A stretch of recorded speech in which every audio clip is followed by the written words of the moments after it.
Hello and welcome. Let's go create times tables in Microsoft Excel. Okay, I will start with one up here. I will go for one. Then you see this little square. This is called fill handle. I will click on that fill handle. When the cross appears, I will hold it and drag it to 12. Okay, then it's gonna be 1 times 1 times 2. So we're gonna use the times symbol here.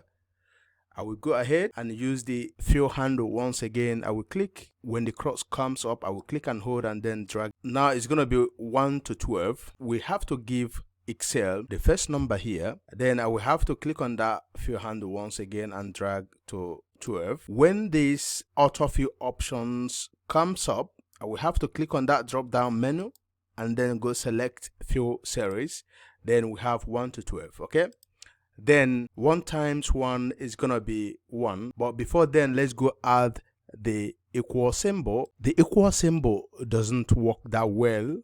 If you want to use it as a text, there is a way to override that problem, because when you use that, Excel is gonna treat that as a start of a formula. That is gonna be the interpretation Excel is gonna give it. So we don't want that. We have to override that interpretation by using the apostrophe first, and then comes the equal symbol. Then I will click and go for the apostrophe, then the equal symbol, hit enter on your keyboard, you are good to go. So I will go for that first cell. I will click and hold down that and then drag that to 12.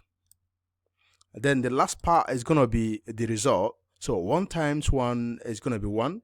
First of all, give Excel the first result. Okay, so here, click outside and click back once again. We're still on the home. Then go for the editing group here and go for the fill drop down. Click on that fill drop down and go for series. That will give you this series interface.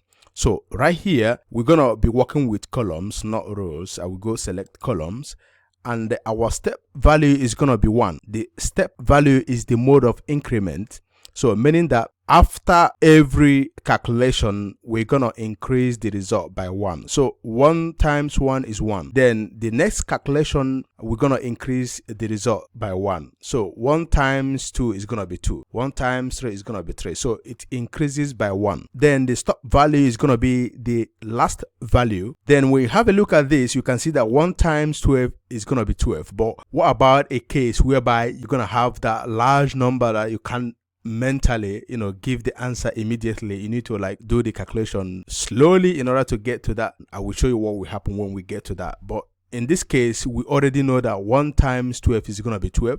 So let's go use 12 as the stop value. I will go for 12 and go for OK, and we're good to go. We're going to do the formatting later on. Then let's go for 9 times. So I will go for 9, and then using the fill handle once again, I will take it down to I12. Then the second part is going to be the times. I will use the fill handle once again and take it down. Then, and it's going to be 9 times 1, 9 times 2. So it's going to be 1 to 12. I will go for 1.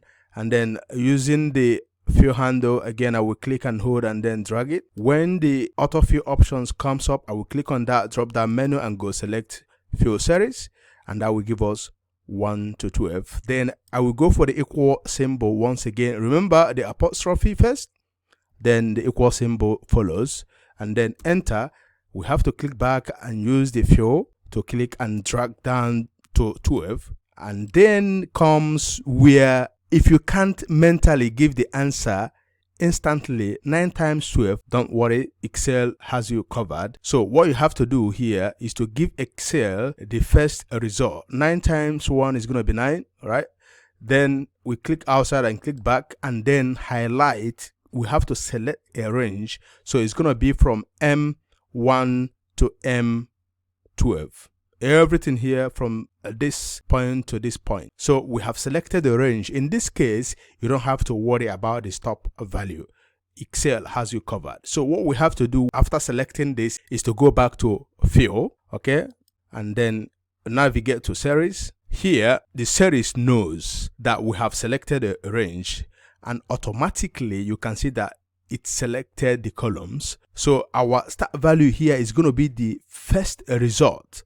and that first result is 9. Okay, so it's gonna increase by 9 each time. So what about the stop value? You don't have to worry about the stop value because you have selected a range and Excel is gonna do that. We have to go for OK and have a look. We have 108. So let's go do the formatting here. I will highlight everything and then go for this to increase the font. Okay,